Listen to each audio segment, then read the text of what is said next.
হাতার মুখে রাবার বা এলাস্টিক কিভাবে আমাদেরকে সেটিং করতে হবে একদম সহজভাবে শেয়ার করব। প্রথমে কিন্তু রাবারের মাপটা আমাদেরকে নিতে হবে। আপনি যার জন্য তৈরি করবেন তার হাতার মুখের মাপটা যেটা হবে সেটাকে 2 ভাগ করে 1 ভাগ নিবেন।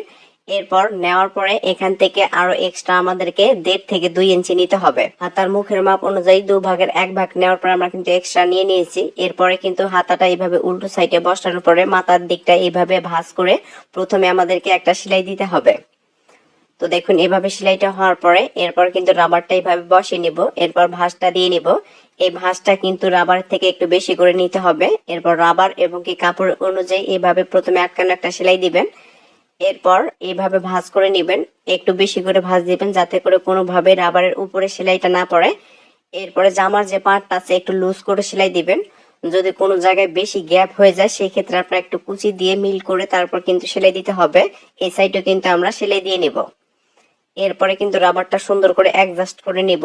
এরপরে আমাদেরকে ঠিক মাঝখানে একটা সেলাই দিতে হবে। অবশ্যই কিন্তু এভাবে টেনে টেনে আপনাদেরকে সেলাই দিতে হবে।